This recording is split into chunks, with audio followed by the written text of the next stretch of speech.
Yeah. Evening all. Like the shirt? I found a commemorative shirt, look. Da-da-da-da. Found it. Yeah, we got people, yeah, how we doing? Evening all. I'm going to wait a little while until we get a few folks. Hello, good evening. Yeah, drop us those hearts and those likes. How are we getting on? Week 4 and the Jam album. Yeah, amazing. I mean, how many years? 93 it was released, and so that's what, 27 years? Something like that.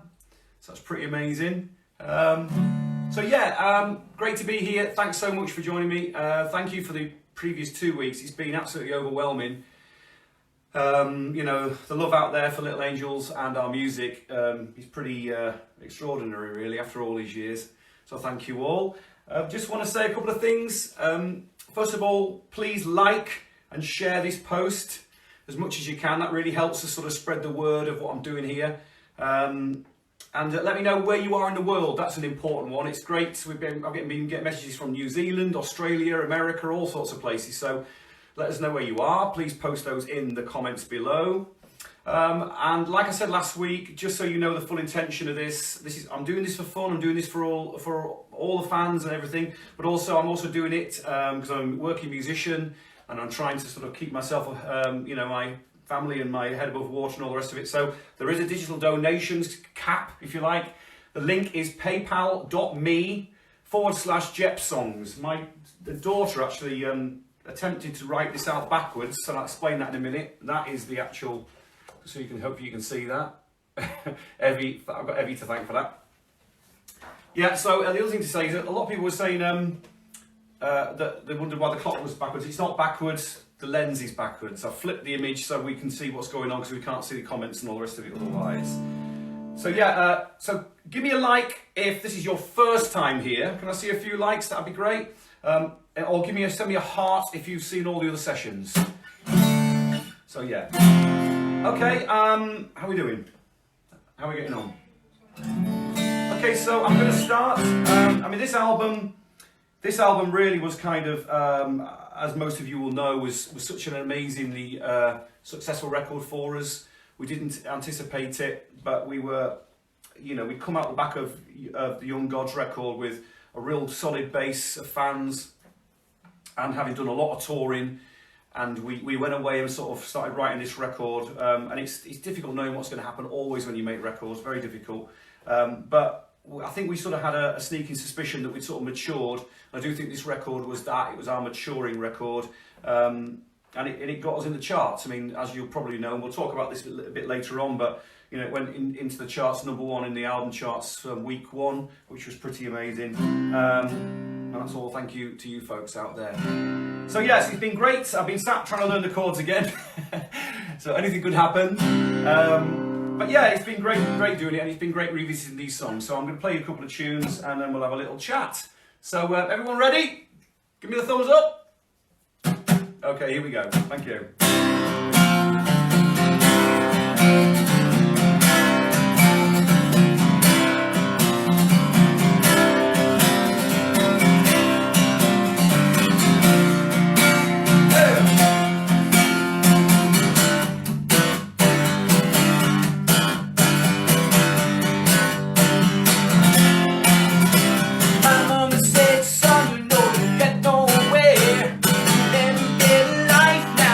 Long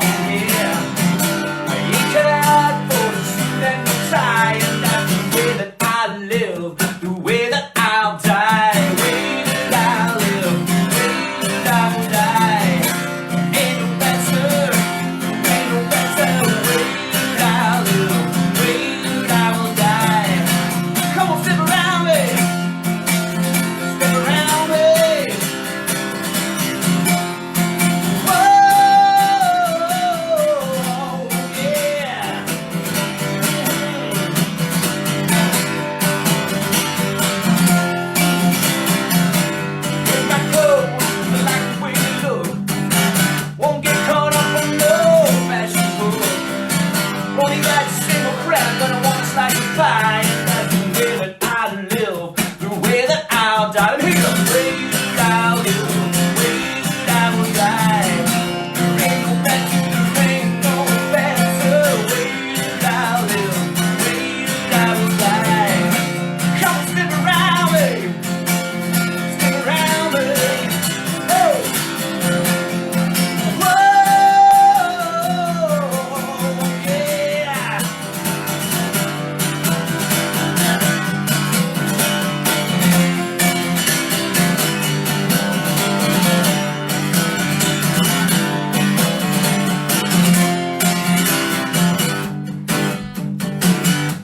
Who's with me?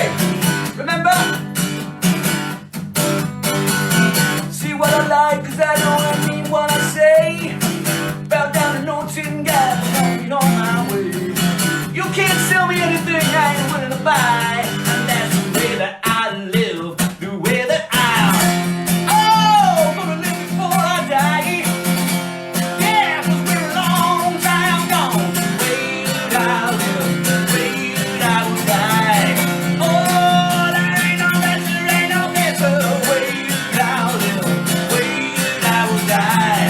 Come on, stick around me, come on, stick around me. The way that I live, the way that I will die. Take it to the mountain, take it to the sea. The way that I live, the way that I will die. Fill me up and sit me down, move a little magic chemistry. Yeah, stick around me. Ooh, stick around me. Yeah. That you when that if you know it's gonna be where that I am gonna take home all my money, honey. You like it, sing it, honey, listen to me and say yeah. I say yeah. I say yeah. I say yeah.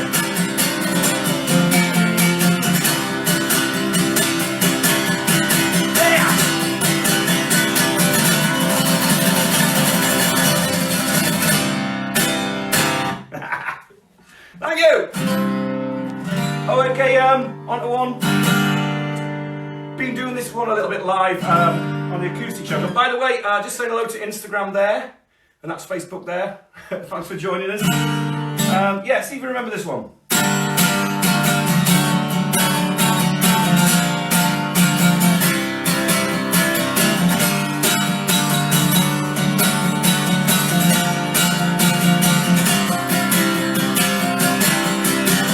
She took me all up the way and she told me she loved me. I saw that look in her eye as she passed by instead. Oh, we were shining, but I was declining to answer. Sometimes in my life I'm not right, but that time I swear I was not wrong. I was not wrong. Oh,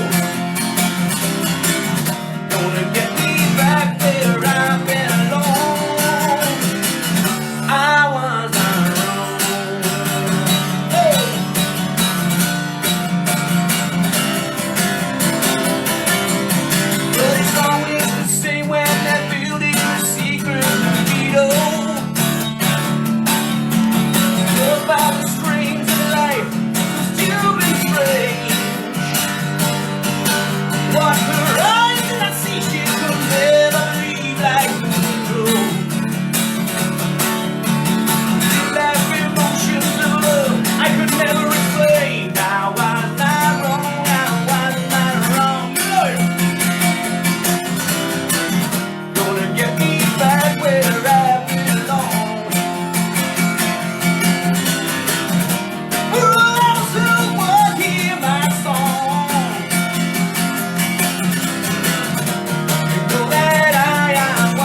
on, some confetti and all that.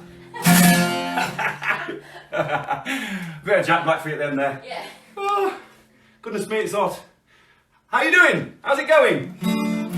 Goodness me, it seems such a long time ago playing these tunes. Well, like I said, I've been playing that one live a little bit when I've been doing my acoustic shows. So, okay, so any questions? Please bring them on. Quite a tiny question because Okay. Dave obviously had his sax solo Yeah? during that song, and Paul asked how did Dave come to be in the big band horns because he wasn't one of the originals. Yeah, no, it's really interesting, really. I mean, Dave was an absolute legend in Scarborough as a horn player and a musician when we were all growing up. I mean, I got to know Dave through Mark Plunkett because they were in a thing called the Easy Band, which was like an inter-school sort of a big band, you know, horns, strings, you know, with a drummer and a bass player. And David was part of that, but he'd become a kind of, yeah, massive legend.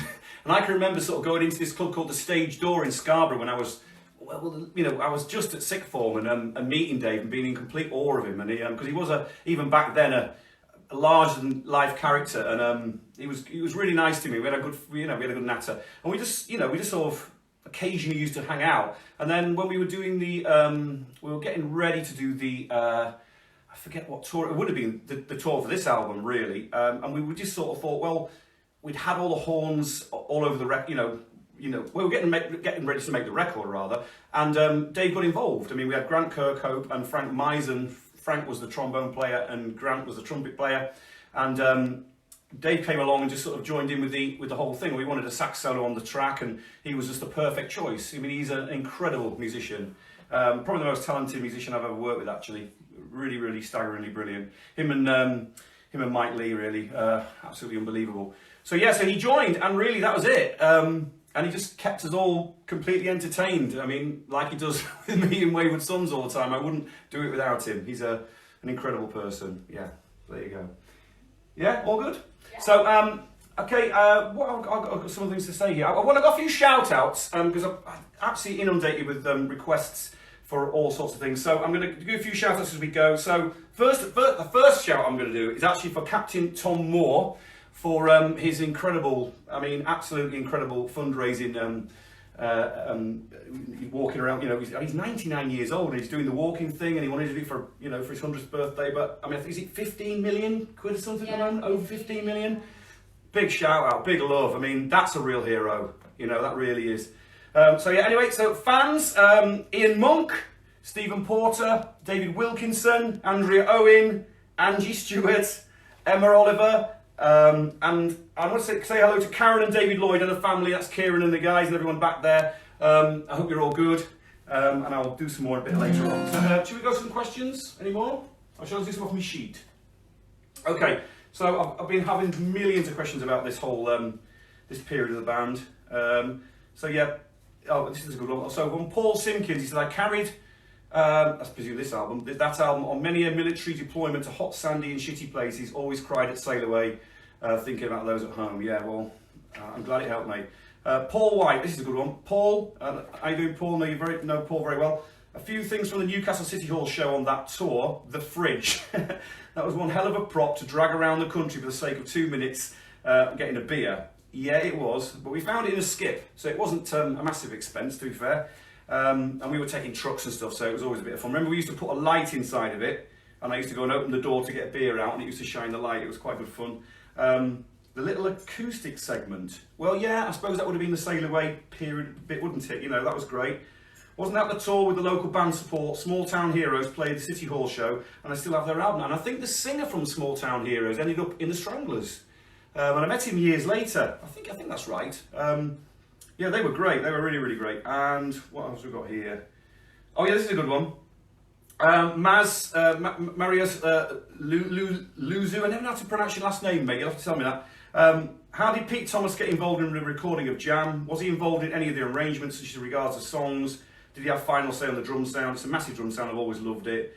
There we are, blah, blah, blah. And I'm not sure if the mics or the rooms or the ambience had an influence. Well, yeah, of course, all those things have an influence. I mean, Pete Thomas was, I mean, we had a situation. I mean, you'll all know that, you know, Mike Lee left the band at the end, pretty much at the end of the Young Gods touring period, and you know we were left without a drummer, and we didn't want to just just pick the first one we came to, and we held exhaustive, I mean absolutely exhaustive auditions that went on for weeks. It seemed like weeks.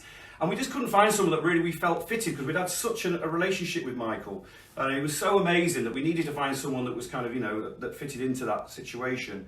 And we'd always been mates with Mark Rich. Mark had roaded for us and done this and that, and you know, hung out with us. And I'd known Mark from when he was a real little lad, when he was just starting to play drums. And so he was hanging around the scene, and he came and did some rehearsals with us. And we all looked at each other one day and thought, why don't we just ask Mark to be in the band? You know, he's from Scarborough, it makes a lot of sense. And that's what we did, and you know, thankfully for us, he joined us, and he was brilliant. But at the time, we were about to go and make our third really important record with a big record label, and so we were quite nervous that, you know, and I'm sure Mark would agree with this, that he was quite green. He was a young lad. He hadn't really had a lot of experience in a major studio, and we didn't want to put him under that pressure. And so we ended up asking Pete Thomas, who was famously drummed for Elvis Costello and the Attractions. And so, you know, Pete came on and played the drums for the album. I mean, Mark played on So Tired, which is was a brilliant cover, and he did a brilliant job, you know. Yeah, so that's the reason behind that. So yeah, okay. Yeah, so just so you know, what was I going to say here? Yeah, keep liking and sharing. I keep getting told about that. Please like and share this as much as you can. I really appreciate that. So, move on to something else. I mean, this is pretty fitting. And I played this a couple of weeks ago, so forgive me if you've heard me do this before, but let's just see how this goes.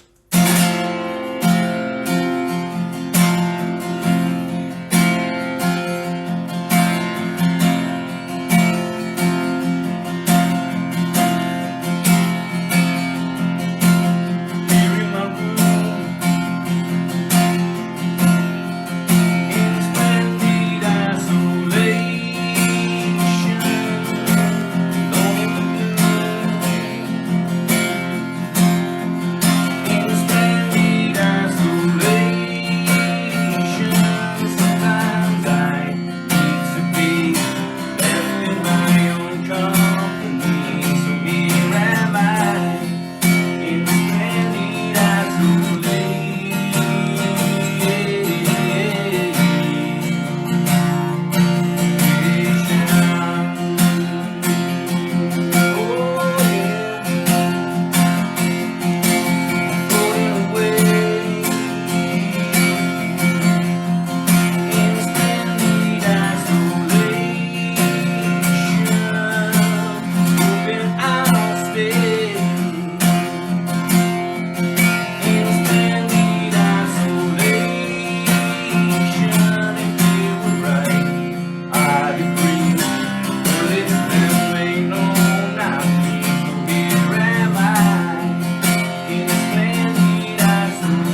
Okay.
There we go. God, dear. That's dedicated to my wife, who sat over here, my assistant. Yeah, so any questions coming up? John Mortar asked, where were you when you heard that Jam had gone to #1, the album? Oh, that's a great story. Okay, so you've got to imagine that we've been locked in the studio for months. We started out in Air Studios. We've done a load of pre-production. We started out in Air Studios in Oxford Circus, and we'd spent, I don't know, maybe 2 weeks there doing just the drums. And we were the last, it's really interesting because we were the last band, I think I'm right about this, we were the last band to play or to record in the big room at Air Studios before they moved it to Hampstead. So whilst we were there, George Martin, the Beatles producer, was wandering around because his company, I think his company owned it, and got chatting to George, and he was a lovely man. He was sort of, you know, hanging out. They were taking the gear out, and they were sort of assessing how they had to move it out and all that after we'd finished. So that was incredible.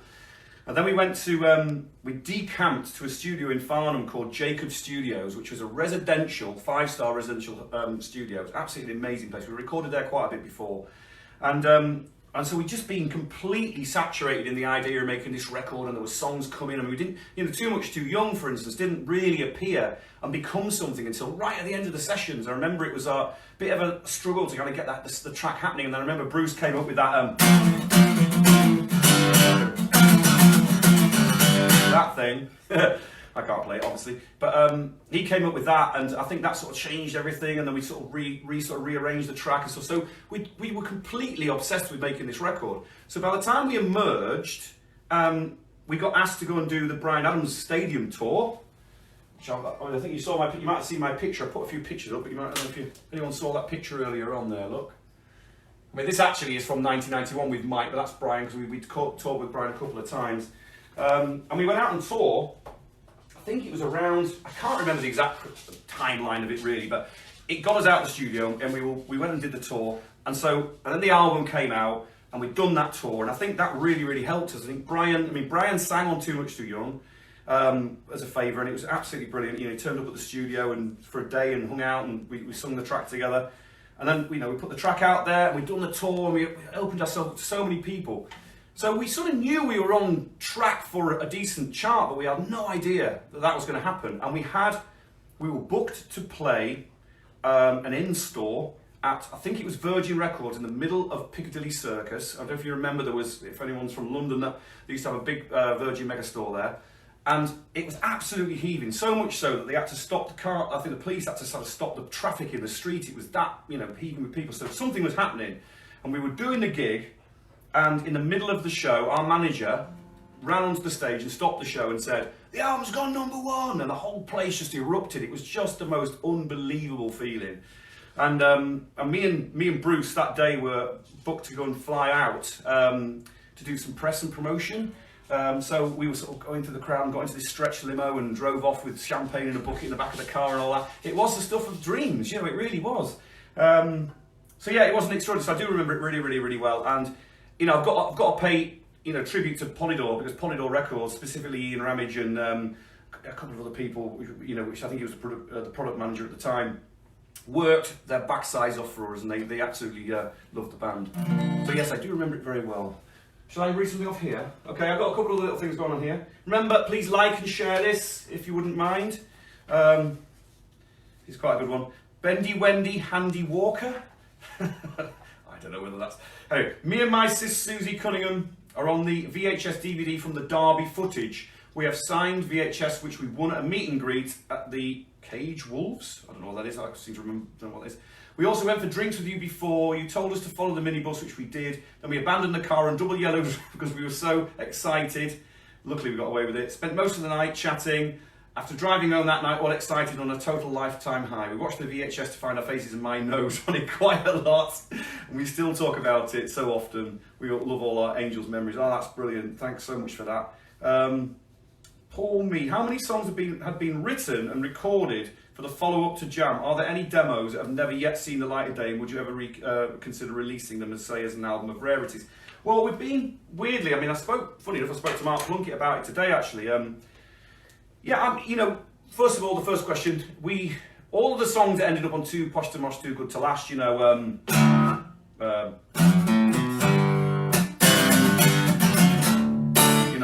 All Roads Lead to You and Forbidden Fruit, you know, and all that stuff. They were demos for, they were the working demos for the next album. That was the plan, you know, and I actually, it was very frustrating because I really felt that we were onto something different. We'd gone back to a bit more rock and roll. The Jam album, like, you know, I think it was a bit more sophisticated and quite grown up in lots of ways, but I wanted to get back to doing a bit more rock and roll, you know.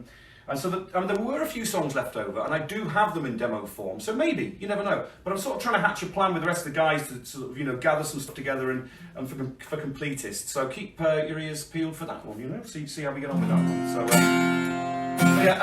So I'm going to do a few more shout outs, I think, actually. I've got a special mention. I've been asked to do this by Sarah. This is on a special shout out for Linda Elliott. Linda and Sarah, the mum and daughter, have been travelling and watching me as an artist and the bands I've been in for years. And they're amazing. They're always happy, always turn up.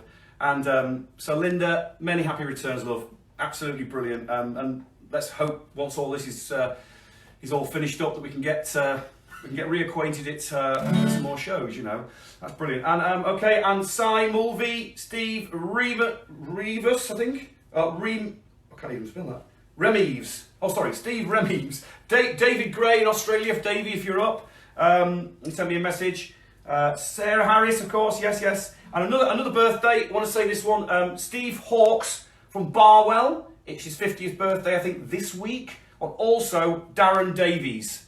Your missus contacted me and said, please give a shout out. So there we are. So yeah, like and share. And remember, I do have the tip hat. If you could be so kind, no obligation whatsoever. And okay.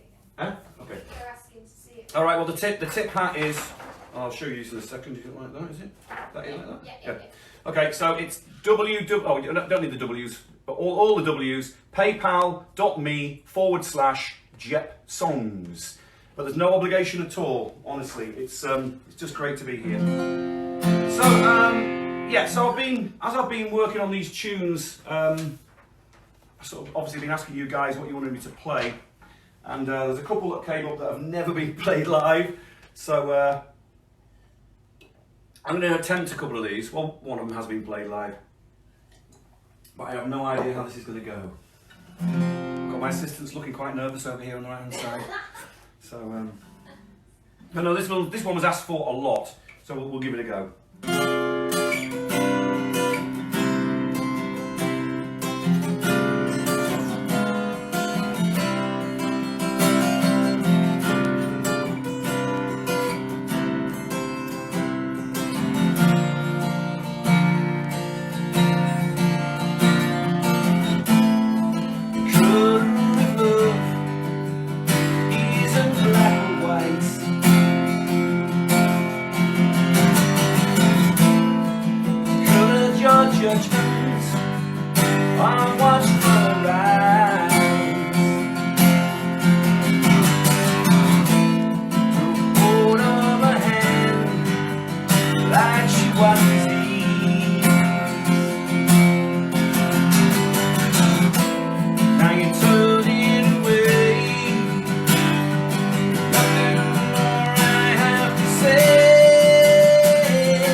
Thank you. So I'll go on to this one. This has been asked for a lot. We'll see how we get on.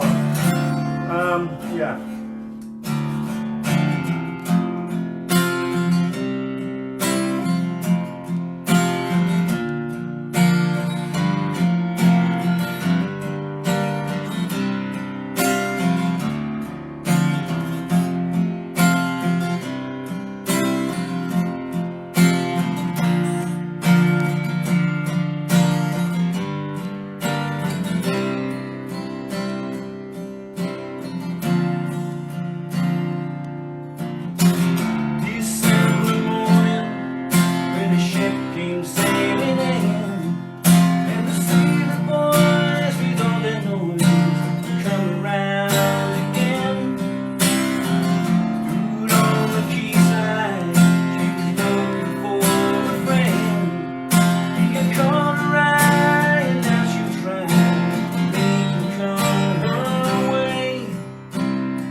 Long time, that must be 20 something years since we played that. Great though. Thank you so much thanks so much for being here, folks. Unbelievable. Okay, just a couple of little things.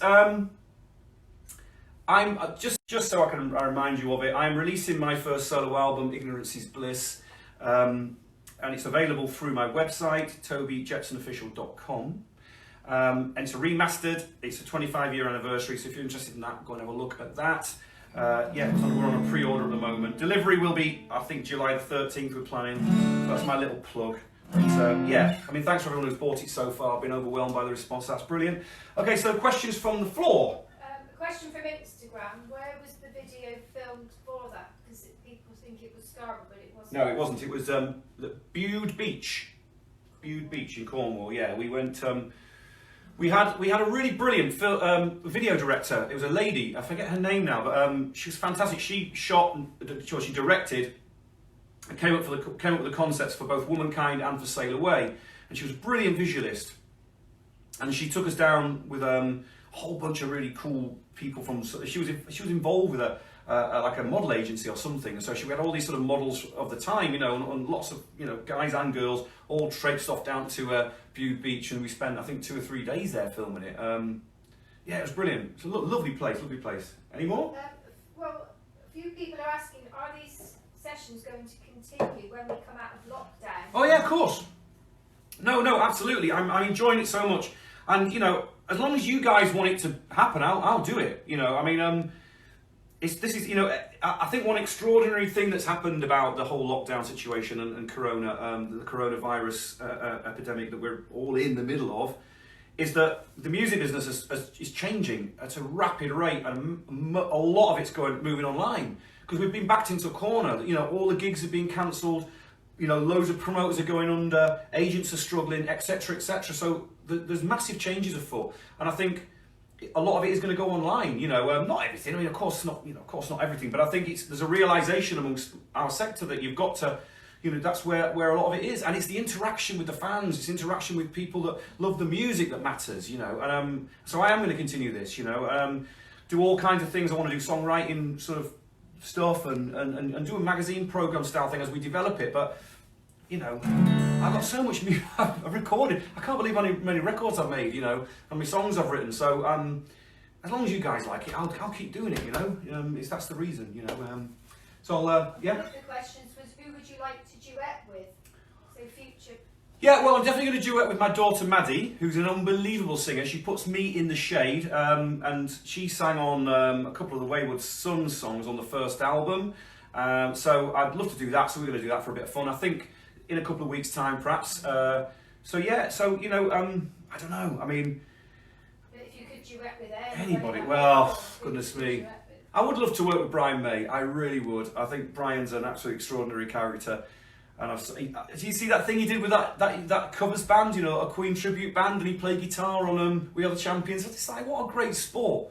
What a brilliant guy. And There's loads of people. I mean, too many to mention. I mean, a lot of the people, sadly, that I would love to have done it with have passed away. I mean, Freddie being the obvious one, I think David Bowie. But those are just all flights of fancy, aren't they? Really, But anyway, yeah, all good. I will read one more little thing off because there's so many brilliant sort of little memorabilia things here, which I thought was fantastic. I mean, I've absolutely got tons of these, so brilliant. Obviously, the album obviously really meant an awful lot to you guys, and thank you so much. Okay, got just a few things here. Chris Forge, jammed every night, November the 27th, 1993, Aston Villa Leisure Centre. We've got those shirts here, actually. Do you want to pass those shirts over? I've got some tour shirts, so I found this one. One of my fondest gig memories ever, apart from the Albert Hall. Love that album, still do, all killer, no filler. Here we are, look, so yeah, so here's some... Yeah, come and model that. Come and model the shirt. And this is Maddie, my middle daughter. Say hello. Hi. The dog. I'm Josie. Yeah. So this is show the shirt then. So right, just say that. Turn around. So that was the Jammed on. Remember that one? Turn around. There's the Jammed on Demand. That was the tour night. This was the one that I think you're talking about there. This is Milton Keynes Bowl. Remember that one? Jamming with the Angels. Milton Keynes Bowl. That was an amazing gig, wasn't it? With Bon Jovi, those 2 days. Extraordinary. And what was this one? Oh yeah, this was a cool one. This was great. This, and this was actually, that's Road Gods, so that was an earlier shirt. But anyway, that's maybe some shirts we found earlier on. But yeah, brilliant. So a couple more little things here. Just read out. Dave Chambers saw you at Milton Keynes Bowl, September 9th through Bon Jovi, Billy Idol, Manor Street Peaches. What a lineup that was! It was brilliant. Absolutely amazing. And 2 dates as well. Darren Shields Pettit, I take it didn't play Belfast on the tour. I saw them on that tour and I'm sure it was Rockhead as the sport. Yes, it was. We joined, I remember we went to, I think it was Ipswich, when Rockhead were doing a warm-up for the dates, because Rockhead was basically Bob Rock, the producer, and it was his band. And I think he went off, and because he'd been involved with Bon Jovi, I think they gave him a few shows, and we joined, and we did the European stuff. I don't know at what point that was timeline-wise, but we started in, I think we started in Germany somewhere, and I did the whole of that stadium run, you know. So that was pretty extraordinary, really. But so yeah, no, really brilliant memories, fantastic memories. A few more shout-outs. How are we doing for time? Oh, bloody hell, okay. All right, so a few more shout-outs. So where have we got to here? Oh yeah, I've got to say hello to Angela, Catherine, Katie Turnbull, Claire Elise Hemingway, and Penn and Charlie Roberts. I hope you're watching, guys. And Mariko Fujiwara and Cookie the dog. Hi there. And Dan Chisholm, my old mate who's a radio jock, who's a brilliant guy I've been talking to this week. And a couple more, James Albury and James Toseland, I think. Jimmy, I think you might be on Instagram. I think he's watching. James Toseland's watching. So yeah, so there we go. And yeah, another quick thing, just please like and share it. Would really appreciate that. And the tip hat, if you're being so kind, is paypal.me/Jepsongs. Like I say, no obligation at all. Okay, I'm going to try this one. Just a couple more now because time is getting on. I hope you don't mind if you're hanging around a little bit longer, but Instagram will go off, yes, just about past. I'm sorry about that, so we only get an hour with that one, but I'm waffling, aren't I? So here we go, we'll try this one.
Don't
we are. Okay, I think Instagram's gone off. Okay, just to find a few little bits and pieces. A couple more final questions. Anything else? Quite a few people are asking about Humpty Dumpty up there. What is... Oh yeah, Humpty Dumpty was made by Evie, our youngest, when she was, I don't know, 7 or something. She went away and literally, I mean, she drew the face on it and everything, did all the I mean, she was so young, she's really artistic, she's great. And I've always loved it, and yeah, so it stays. That's one of those, you know, one of those family heirlooms sort of thing. Oh yeah. So been having so many friend requests, which has been unbelievable. But I've reached, I mean, basically, I've reached the limit and have been at my limit for a long time on my private Facebook account. So I'm trying to get everyone to sort of migrate, or we're going to hopefully try and blend the 2 pages together so more people can like and follow me, because it's becoming, you know, I just have to keep sort of sending messages to people saying I'm really, really sorry. So I am sorry about that. So hoping to rectify that as soon as possible. So, but join the musician page, which is Toby Jepson Official, and also the Instagram is at the real Toby Jepson. So join both of those, and we'll let you know when that's going to happen, and we'll give full instructions about what's going to happen. Because I don't want people to think, oh God, you know, I've been his friend for ages, it's no longer the same situation. It will be the same, it'll be the same sort of content, I'll do the same interaction, but I want to give, you know, obviously more people the chance to sort of be part of the whole world and all the rest of it. So, listen, thank you so much for being here. It's been unbelievable doing this for the last 3 weeks. I mean, obviously this is the last studio album, but what we're going to do next week, I'm going to tell you now, I want to do what I'm going to call odds and sods. So this is everything else about the Little Angels. So have you got a favourite track from the Big Bad EP? Have you got something that you really, really love from Too Posh to Mosh, Too Good to Last? What about the B-sides? What about, you know, stuff that we did that was only on the Japanese albums, that sort of thing? So all of that stuff could be covered. So that's going to be kind of not like a mopping up thing, but there was some great songs. I mean, someone mentioned to me earlier on today that there was a track called Hard Times, which I think appeared only on the Japanese album or something. And I remember that, you know, I don't know why we left that off the Jam album, quite frankly, but we did. There's that track, you know, there's, you know, Sexy in Cars, you know, Better Than the Rest, all those songs. So if you've got a favourite from that era, or if there's anything you really want to hear that I haven't played from any of the other albums so far, drop me a message. Put it in the comments now if you want to, but we'll reconnect with you in a couple of days and we'll get that whole thing started, and I'll do some video and all the rest of it, and we'll follow it up. But thank you so much for being here. I think I probably outstayed my welcome now, because I know you've all got places to go and all that. So yeah, amazing. Jam was a brilliantly pivotal record for us. We loved, you know, I love touring with the guys, and who knows what's going to happen in the future. Okay. This one, obviously. Breaking out of school and we were kicking hard. A lot of good dreams and a lot of false stars. So we swore we would not get old before our time. What's the matter, boy? I didn't want to wear away. The memories still and it was back then. Could not wait to leave it all behind. But there is one thing I know. I ain't quite ready to go. Too much to you. One time.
all the rest of it, remember, EPs, Big Bad EP, Radical Your Lover EP, the B-sides, anything you want. There's loads of songs there. It'll be great fun. Actually, I'm really looking forward to it. So thanks for joining me. It's been amazing again. Love playing the songs. Hope you enjoyed it. See you next week.